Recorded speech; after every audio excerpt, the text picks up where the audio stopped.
କୋଉଠି କେବେ ଆପଣ ଦେଖିଛନ୍ତି କି ଭଗବାନ ଭକ୍ତଙ୍କ ପାଇଁ ବସି ଯାଇଛନ୍ତି ବୋଲି? ଶ୍ରୀକୃଷ୍ଣଙ୍କର ଗୋଟେ ମୂର୍ତ୍ତି ପୁରୀରେ ଯେଉଁଠି ତୋଟା ଗୋପୀନାଥ ବୋଲି କୁହାଯାଏ, ସେ ଜାଗାରେ ଆପଣ ଦେଖିବେ ଶ୍ରୀକୃଷ୍ଣ ସେଠି ବସିଛନ୍ତି ପଦ୍ମାସନରେ। ଏହା କାହିଁକି ହେଇଛି? ଏ କଥା ଆରମ୍ଭ ହେଉଛି ଶ୍ରୀଚୈତନ୍ୟଙ୍କ ପାଖରୁ। ଶ୍ରୀଚୈତନ୍ୟ ଯେତେବେଳେ ପୁରୀରେ ବାସ କରୁଥିଲେ, ତାଙ୍କର ଜଣେ ଶିଷ୍ୟ ଥିଲେ ଗଦାଧର ପଣ୍ଡିତ। ସିଏ ତାଙ୍କ ସାଥିରେ ରହୁଥିଲେ। ସେ ଦୁଇ ଜଣ ଯେତେବେଳେ ଭାଗବତ ପଢ଼ିକି ସେ ଭାଗବତର ତାଙ୍କୁ ଧ୍ରୁବ ଚରିତ ଆଉ ପ୍ରହ୍ଲାଦର ଚରିତ, ଏ ଦୁଇଟି ଚରିତ୍ର ତାଙ୍କୁ ଏତେ ଭଲ ଲାଗେ, ସେ ଲୋକ କୁହନ୍ତି ଯେ ସେଇଟାକୁ ସେ 500 ଥର ଲେଖା ସେ ଚରିତ୍ରକୁ ପଢ଼ନ୍ତି, ଅନୁସରଣ କରନ୍ତି, ତାଙ୍କୁ ଏତେ ଭଲ ଲାଗେ। ସେ ସେଇ ଚରିତ୍ରରେ ଯେତେ ପଢ଼ିଥିବେ, ଯେତେବେଳେ ଧ୍ରୁବକୁ ଦର୍ଶନ କରିବା ପାଇଁ ଠାକୁର ଦର୍ଶନ ଦେବା ପାଇଁ ଆଇଛନ୍ତି, ସେତେବେଳେ ଧ୍ରୁବ ତାଙ୍କ ଅନ୍ତର ମଧ୍ୟରେ ଠାକୁରଙ୍କୁ ଦର୍ଶନ କରିଛନ୍ତି, କିନ୍ତୁ ବାହାରକୁ ଆଖି ଖୋଲିକି ଦେଖୁନାହାନ୍ତି। ଯେହେତୁ ଆଖି ଖୋଲିକି ନ ଦେଖୁଛନ୍ତି, ତାଙ୍କୁ ଭଗବାନ କହୁଛନ୍ତି, ତୁ ଧ୍ରୁବ ଆଖି ଖୋଲ, ମୋତେ ସାମ୍ନାରେ ଦେଖେ, ତୁ ଅନ୍ତର ଭିତରେ କ'ଣ ଦେଖୁଛୁ? ମୁଁ ତ ସାମ୍ନାରେ ତ ଠିଆ ହେଇଛି। ସେତେବେଳେ ଧ୍ରୁବ ସେ ପର୍ଯ୍ୟନ୍ତ ବି ଆଖି ଖୋଲିନାହାନ୍ତି। ସେହି ସମୟରେ ଧ୍ରୁବଙ୍କ ଅନ୍ତରରୁ ଠାକୁର ଅନ୍ତର୍ଧ୍ୟାନ ହେଇଯାଇଛନ୍ତି।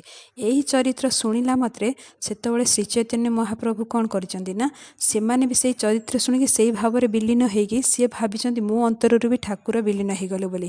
ସେଇ ସ୍ଥାନରେ ସେ କ'ଣ କରିଛନ୍ତି, ଯେଉଁ ବାଲି ଥିଲା, ବାଲିକୁ ନଖରେ ଆଡ଼େଇକି, ମାନେ ଆଡ଼େଇଲା ଭଳି ତାଙ୍କ ହାତରେ ଗୋଟେ ପଥର ଭଳି ଲାଗୁଛି। ସେମାନେ ପଥର ଭଳି କ'ଣ ଲାଗିଲା ଭଳି କି ଗଦାଧର ପଣ୍ଡିତ ଦେଖନ୍ତି ତ ସେତେବେଳେ ଗୋପୀନାଥଙ୍କର ମୂର୍ତ୍ତି ସେ ପାଇଛନ୍ତି। ସେ ଗୋପୀନାଥଙ୍କ ମୂର୍ତ୍ତି ଯେଉଁଟାକି ସେଇଟା ଠିଆ ହେଇଛନ୍ତି, ଭଗବାନ ସେଥିରେ ଠିଆ ହେଇକି ବାଂଶୁରୀ ବଜାଉଛନ୍ତି। ସେ ମୂର୍ତ୍ତିକି ପାଇକି ତାଙ୍କୁ ଶ୍ରୀଚୈତନ୍ୟ ମହାପ୍ରଭୁ ଗଦାଧର ପଣ୍ଡିତଙ୍କୁ ଦେଇଛନ୍ତି। ଏଇଟା ତମେ ସେବା କରିବ, ରଖ, ଏଇଟାକୁ ମୋ ତରଫରୁ ମୁଁ ଆପଣଙ୍କୁ ଦେଇଛି, ଆଉ ଏଇଟାକୁ ତମେ ରଖିକି ତମେ ଏଇଠି ରହି ସେବା କର। ସେଇଠୁ ଗଦାଧର ପଣ୍ଡିତ ସେ ସବୁବେଳେ ପାଇଁ ସେ ମୂର୍ତ୍ତିର ପ୍ରଥମରୁ ହିଁ ସେବା କରି ଆସିଛନ୍ତି। ଯେତେବେଳେ ଗଦାଧର ପଣ୍ଡିତ ପୁରା ଏକଦମ ବୃଦ୍ଧ ହେଇଯାଇଛନ୍ତି, ବୃଦ୍ଧ ହେବା ସମୟରେ ସେ ପୂଜା କରିବାକୁ ଦିନେ ଯାଇଛନ୍ତି। ପୂଜା ସମୟରେ ତାଙ୍କ ହାତ ଉପରକୁ ଆଉ ପାଇନି। ଯେହେତୁ ନ ପାଇଛି, ସେ ଚନ୍ଦନଟି ସେ ଠାକୁରଙ୍କର ନାକରେ, ଆଖିରେ ଏମିତି ଲାଗିଯାଇଛି, ମଥାରେ ନ ଲାଗିକି, କାରଣ ବୃଦ୍ଧ ହେଇଗଲେଣି, ହାତଟା ଖସି ପଡ଼ୁଛି। ସେ ତା ପରଦିନ ଯେତେବେଳେ ଦେଖିଲେ, ମାନେ ଆଖିରେ ନାକରେ ଏମିତି ଚନ୍ଦନ ଲାଗୁଛି, ସେ ଯେଉଁ ଗୋଟେ ପୂଜାରୀକି ରଖିବା ପାଇଁ ବ୍ୟବସ୍ଥା କଲେ। କହିଲେ, ମୋ ଦ୍ୱାରା ଆଉ ହେଇପାରୁନି ସେବା, ମୁଁ ପୂଜାରୀଟିଏକୁ ଆଣିକି କହିଲେ କାଲିଠାରୁ ତମେ ପୂଜା କରିବ, ମୁଁ ଆଉ ପାରୁନି ବୋଲି।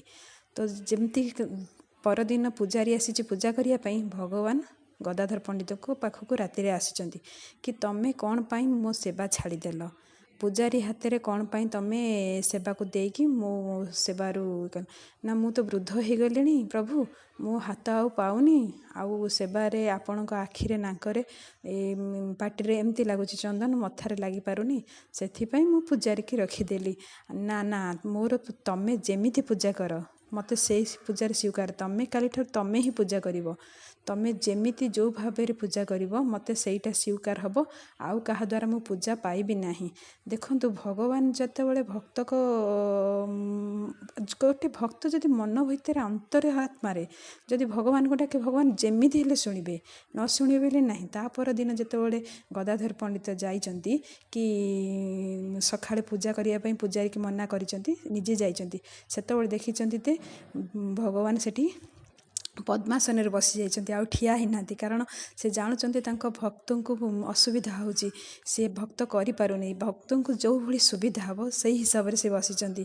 ଏମିତି ଭକ୍ତବତ୍ସଳ ଭଗବାନ ଆପଣ କେଉଁଠି ଦେଖିଛନ୍ତି କହିଲେ ତ?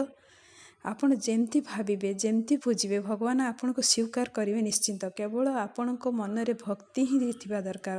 ଭକ୍ତି ଠାରୁ ବଡ଼ ଜିନିଷ କିଛି ନଥାଏ। ଏ ଭକ୍ତିଭାବ ଆପଣ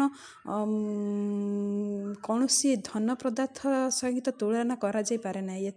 ଏହା ଆପଣଙ୍କର ପରଜନ୍ମ, ଏହି ଜନ୍ମ ସବୁ ସୁଧାରି ଦେବ ଆପଣଙ୍କର ଭକ୍ତି।